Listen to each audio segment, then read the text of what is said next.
My father had 90 years, but it seemed 93 years, but it seemed short. In his seemingly long life of 93 years, it was short because it just seems like if we only had more time. Old Testament gives us a view of some people who live to be 5, 6, 7, 8, 900 years old. If I have a chance to ask, I will ask, how come we got shortchanged?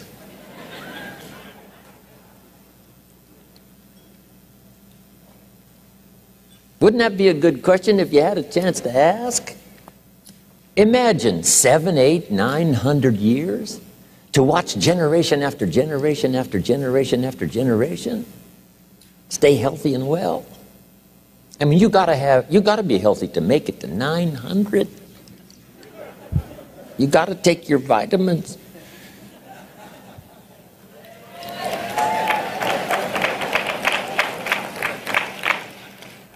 I'm pushing the Bible, I'm pushing vitamins, I'm doing good today. So, the key is time is precious. Now let me give you Bill Bailey's description of time. Life is not just the passing of time. Life is not just the passing of time. Life is a collection of experiences, their frequency,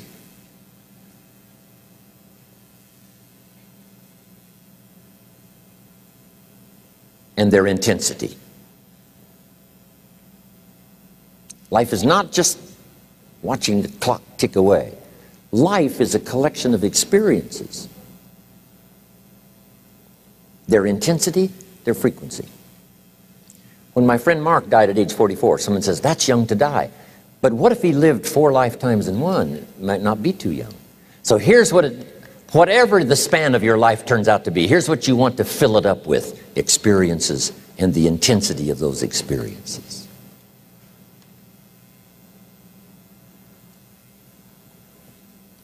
But now let's talk about the management of time. Here's one of the best ones. We covered earlier, when should you start building this hotel? Answer, as soon as you have it finished. Now jot this one down on time management. When should you start the day? As soon as you have it finished. Plan the day the best you can, leaving plenty of room for improvising and surprises and all the stuff that happens during the course of the day. But if you've planned a good, productive day, now you start that day, you can't believe how much more valuable your time will be. Don't start the day until you have it finished. Now here's the next one. Don't start the week until you've had it finished. Now to lay out a week is a pretty good challenge. Next, don't start the month until you have it finished. The places to go and the people to see and the productivity and the sales and the customers and the development and all the rest of what you want to accomplish during the course of 30 days. Don't start the month till it's finished. And then here's the big one. This is really challenging. Don't start the year until you have it finished. To the best of your ability. It can't be finished like minute by minute. But in terms of the sweep of what you want to accomplish in the year 2002, make sure that that's set and ready to go by the time January 1st rolls around.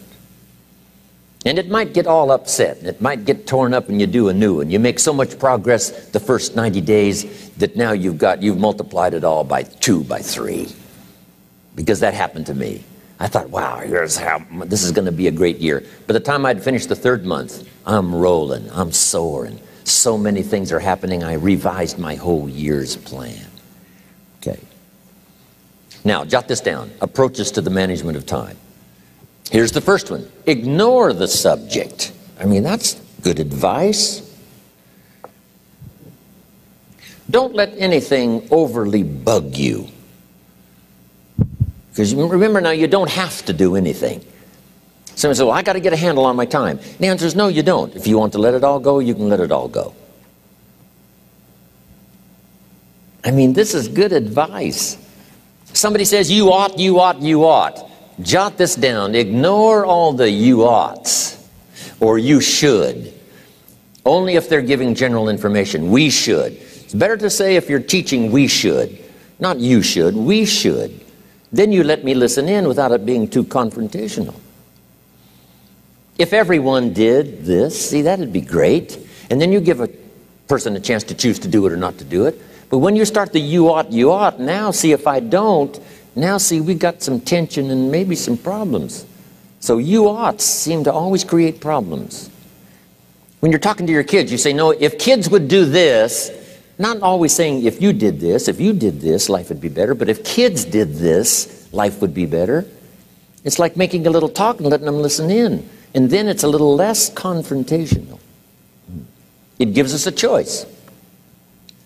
In one of my seminars, here's what I teach. All life form strives to the max of its potential except human beings. All life form strives to the max of its potential except human beings. How tall will a tree grow? As tall as it possibly can. You never heard of a tree growing half as high as it could. No, trees don't grow half. A tree drives its roots as deep as it can, reaches as high as it can, produces every leaf it can, every fruit it possibly can. To the max. Every life form strives to the max, except human beings. Now, why not human beings? Jot this down. You've been given the dignity of choice. You're not a robot. You don't have to repeat this year the same as last year. You can tear up last year's plan, develop a new plan.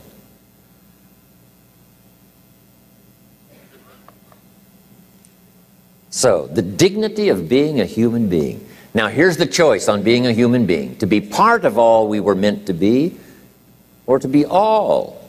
To strive for all, or half, or part, or some. The choice is up to you. To develop one skill or 10 skills. Someone says, well, I'd be happy with just one more language. Well, some say, hey, I'm going to learn 6 or 7. And this is all a matter of choice. And when someone says, no, you ought to learn 4, you've got to resist all that. Because this is personal dignity. And you don't want to destroy someone's dignity by doing all the oughts, and then they feel reluctant to do it. Now we've got problems. So if you want to, just ignore this subject on time management. Now here's the next one. Step down to something easier.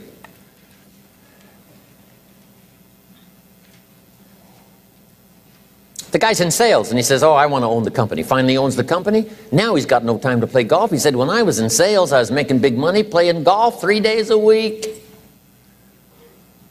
Heck with this owning something. Heck with managing. My life was never my own after I started to manage. I'm going back to sales. See, this is the key. If you're getting too pressed, you might consider stepping down to something with a little easier time pressure.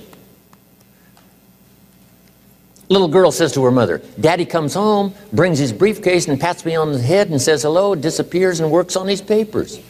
How come my daddy doesn't play with me? And her mother said, look, your daddy loves you very much, but he's so busy at work, he can't get it all done, he has to bring it home. He loves you, but that's why he can't play with you. And the little girl said, why don't they just put him in a slower group? So, jot this down now. If you don't have time for your kids, you might consider joining a slower group. Remember when I said some things I went for cost me too much? So reconsider. Next key to time management, and that's work longer and harder. But see, there's a limit to that. I almost lost my health the first year. I went so crazy about personal development and achievement. I just went bonkers. You know, I told you I was skinny, but at the end of that first year, I was a walking shadow. And then it suddenly occurred to me, what if I got rich and too ill to spend it? I mean, that was a shocker.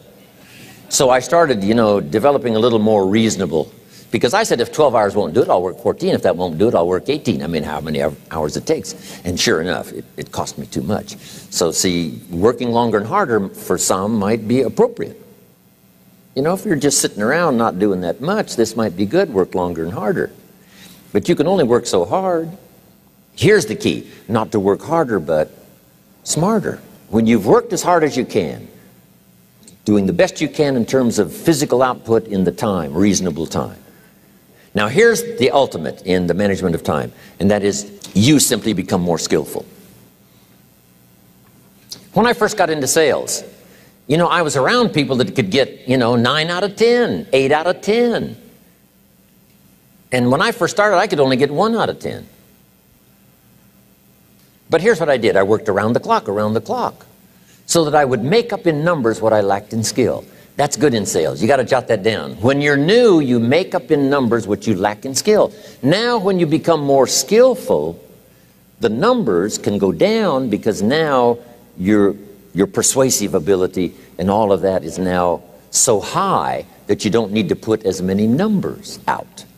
But at first, if you want to compete or if you want to really get good, you've got to put in the numbers. But if you get more from yourself, develop more of yourself, now the time management becomes an easier task. Now here's the next thing. Either you run the project or it runs you. I've found out when you start something, at first you're in charge. All of a sudden, a year later, it's in charge.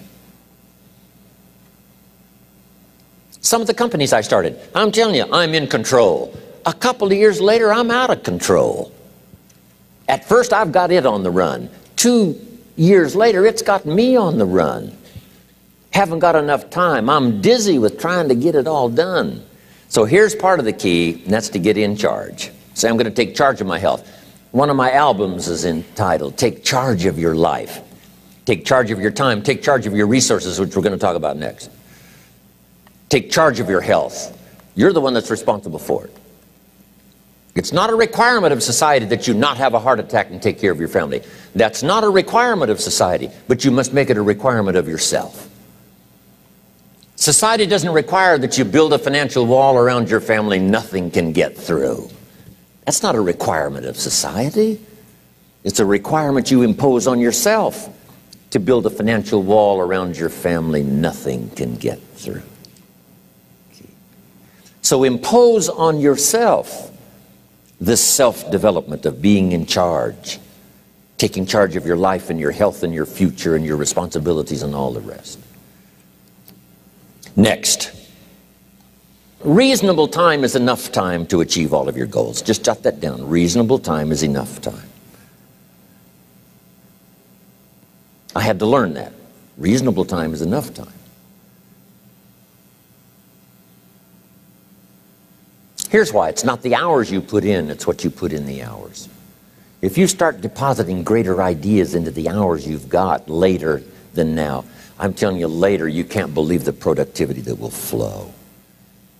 The ideas you can't think of now, a year from now, they'll start to flow. And when you deposit those ideas in the hours you've got, productivity multiplies by 2, 3, 5, 10. Next, time management essential. We've already covered the first one, a written set of goals. And then do priorities on your goals. What's important this week? What's important this month? Here's the next one. Often review. Just go over your goals to make sure that your list is working for you. It's got you inspired. It's got you turned on.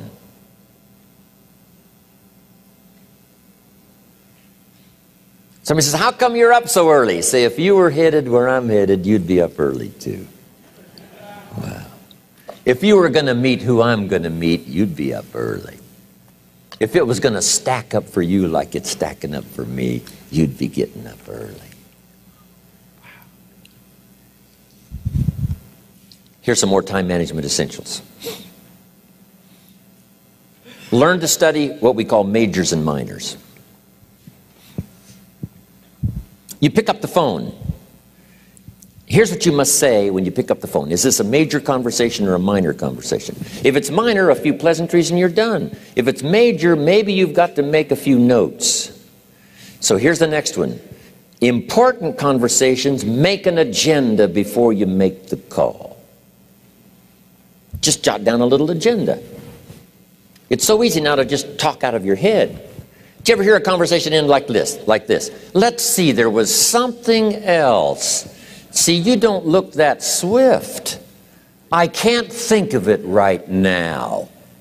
I'll call you back. See, you look a little incompetent. Let's see, there was something.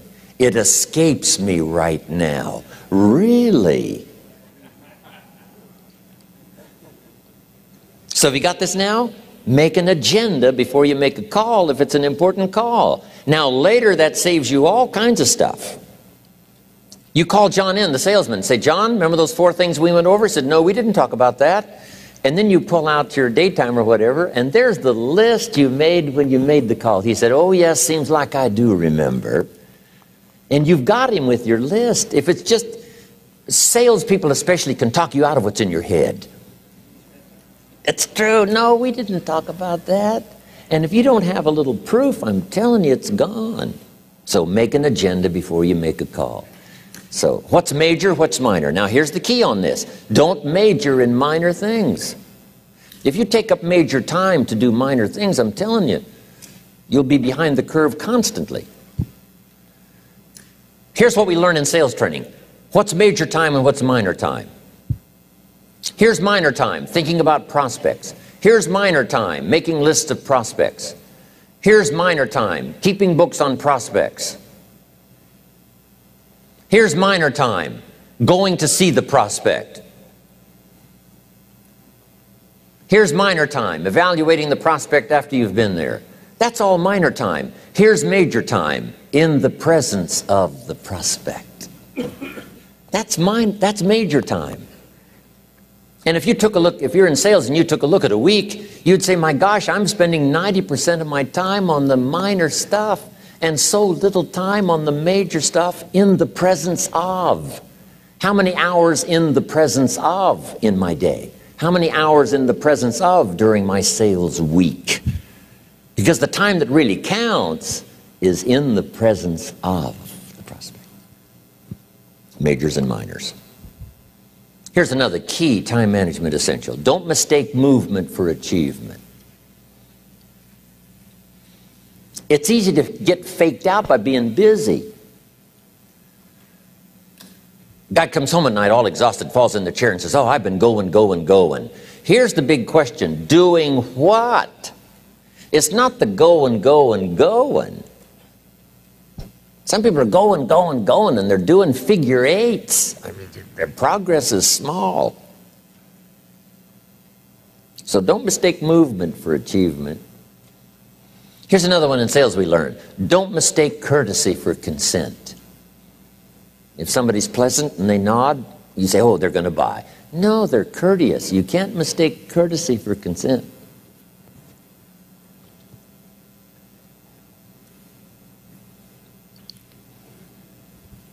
Now here's a big one, concentration. I had to learn this. All those years ago, I'm in the shower trying to compose a letter. Found it turns out to be a strange letter. So here's what I learned to do. Save the work till you get to the office. Save the work till you get to the work. Don't try to get to the office on the way to work. On the way to work, enjoy the way. In the shower, enjoy the shower. Then go to work when you get to work. I found this to be helpful. Concentration. Here's another big one. Learn to say no. I'm telling you, in such a social society we have now, it's so easy to try to be a nice person, saying yes, yes, yes to everything. Find yourself overloaded. Now you got to call and make the, well, gosh, you know, all the time it takes to back out of something that you said yes to too quickly. Here's what might be better. I don't think so, but if that changes, I'll call you. Little things you can use not to overcommit yourself. My friend Ron Reynolds says, don't let your mouth overload your back. It's a good one. Now here's a big one on time management. When you work, work. When you play, play. Don't mix the two. Don't work at play. I used to take my family to the beach and I would bring my briefcase.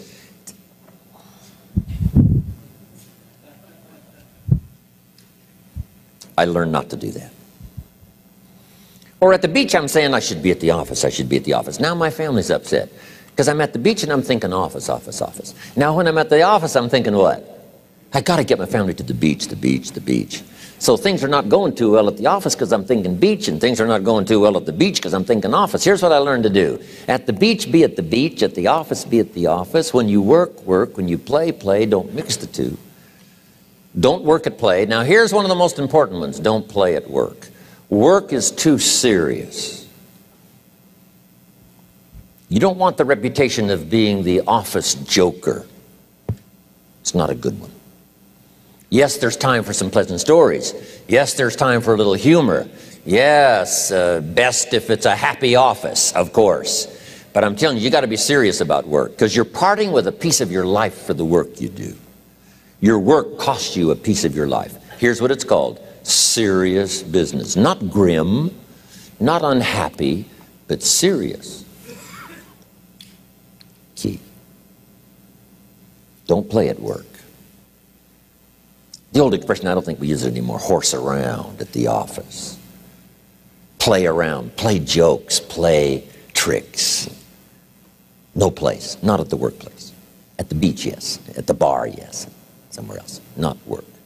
You got to treat work with all due conservative passion, because it's leading you to your future. Here's another key phrase: all work is good. You may not like your job, but if it's the stepping stones to get you to where you want to go, you got to appreciate your job. You don't have to have a passion for your job. Here's the ultimate passion: a passion for incredible success in every department of my life. That's the passion. But don't look down on some menial job you have to do to finally get you to where you want to go. No job is menial. No job is not, every job is noble. Training life for pay, making a contribution to society. Next, analyze how you are. And if you have some weaknesses, if you can't, doesn't seem like you can change, here's the key: get it covered. I used to keep promising myself I'd keep the books, keep the books, keep the books. Finally, I gave that up. And back then, it only took me an extra $50, $60 a month for some accountant to keep the books. I said, no, I'm going to save the $50. You can't believe what I started losing in productivity because I tried to save the $50. So the key is, a lot of the time you can stay like you are, but just make sure you get it covered. Okay.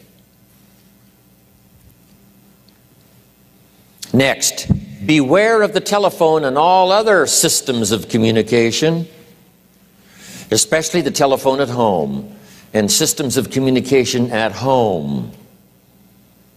And here's one of the best lines I've got for you for the weekend: let all communication systems serve you, but don't let them intrude. When it comes time to have dinner with your family, you shut off all systems, unless the ones that can take messages silently.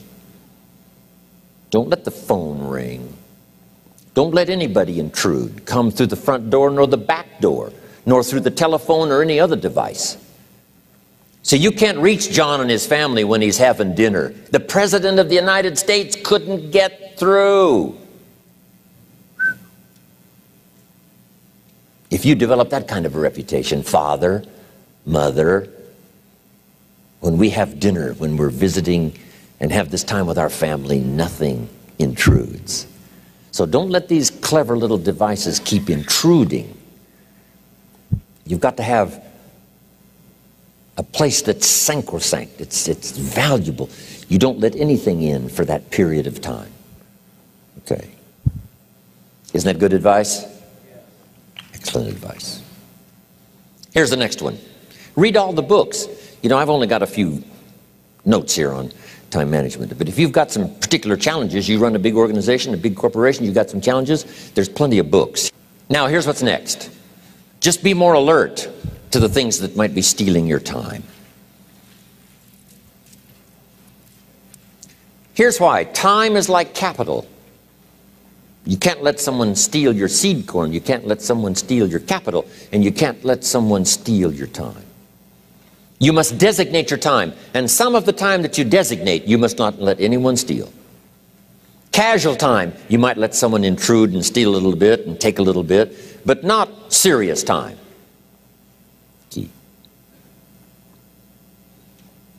Next, one of the great time management savers is to learn to ask questions up front. Sometimes you talk to somebody for an hour, and then you ask questions and find out if you would have asked those questions up front, you could have saved yourself an hour. Asking questions up front helps you to get to the problem now.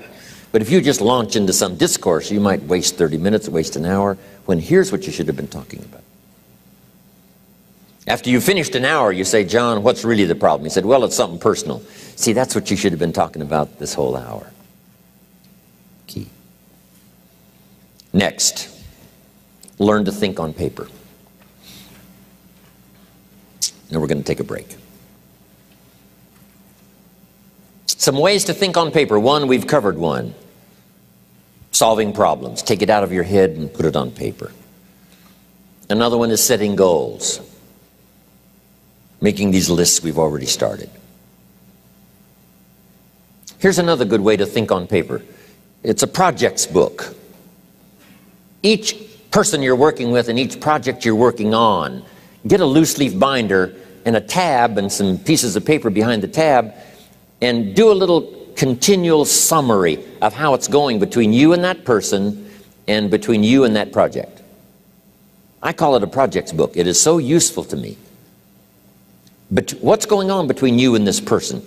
When you last got together, what did you talk about? And you got a few notes there. Here's what we talked about the last time we got together. Now when you get together again, you can review that so you'll know better what to talk about. When the president gets ready to travel and he's going to meet some important people, guess what they bring him? All these briefing books. Right? The last time you were with Khrushchev, Kennedy is informed. Here's what he said and here's what you said. Kennedy said, oh, that's valuable. I need to remember that. If a person is important, it's worth a little running account. You might even have a projects book for your children. Here's what's happening between me and my child. We've talked about this, and we've talked about this, and we've talked about this. Next, a day timer. Keeping track of all of your appointments. You know, mine is all filled with, when to catch an airplane and when to do a seminar and when to sit down and have a conference, all the rest. Next is a game plan. If you've got a house and the insurance is going to come due and some other things are going to come due, you just put it on a spreadsheet and make sure it's taken care of. Key phrase, take things out of your head and put them on paper. And the key is to just experiment with different ways that helps you to do that. Now here's the last one, thinking on paper, and that's to keep a journal. One of the things I'm known for around the world, have been now for 39, 40 years, is keeping a journal. Now my journal is not it's not necessarily it's not like a diary. It might be part diary. I'm flying over Ireland and I write down a few little things that impress me. Today I met this person. Wow, what an extraordinary event. Today I conducted this seminar in Rome. 1,000 people stood up and sang for me. I've got a little bit of a diary in there. But here's what primarily your journal is for. Collecting good ideas. A journal is to collect good ideas on your health, good ideas for your business, good ideas for your future, good ideas for time management. Because I used to take notes on pieces of paper and torn off corners and backs of old envelopes and restaurant placemats. And I threw all this stuff in a drawer. It did not serve me well. I finally learned to get a bound copy, right? And just keep a journal, right? If I was here, I had my journal, I'd be taking notes, right? These 2 days in my journal. Now, if you're caught without your journal, you just take the notes when you get back home. You put those notes in your journal, throw the paper away. Because we don't usually go through paper to review. But see, my journals now make up a significant part of my own library. My journal's all reserved privately for my children and my grandchildren. Can you imagine what I've collected over the years? It's unbelievable. There are 3 treasures to leave behind. I think you've already got those notes, right? Here they are. Number 1, your pictures. Don't leave the event unrecorded. It takes only a fraction of a second to say, here's who I was with. When I travel the world, right? We take all these pictures, and here's one of the gifts. People send me the pictures they took of me and them. It's part of the treasures I have on the farm. Incredible. A picture's worth 1,000 words to describe the scene, the emotion, what happened. Say, wow, this was an extraordinary day for me when I met these people. Here's what they told me happened to them when they went to my seminar 10 years ago. Wow, the drama comes back if you've taken the pictures. It's one of the treasures to leave behind when you go. Remember the old photographs that we have now of, 100 years ago, 70, 80 years ago, just a few photographs? What would it be like if you had thousands of photographs of the past, of your history, your mother, your father, right? Grandparents? So change all of that now for your children. Leave all your photographs as a record. Here's what's next to leave behind, and that's your library. The books that changed your life, the books that changed your health, the books that rescued you from oblivion, the books that you passed on to other people, they were so exciting for you, the books that made you financially independent, the books that developed your leadership, the books that gave you wisdom to ponder when things were tough, the books that got you through the winter, the books that helped you to plant in the spring and harvest in the fall. What a treasure to leave behind. If you do that, here's what's for sure. Your books will be more valuable than your furniture. Wow. Now the third treasure to leave behind is your journals. The notes you took that helped you to live life as you lived it. Long after you're gone, a treasure that children, grandchildren, great-grandchildren will find so fascinating. They may use it to help guide their own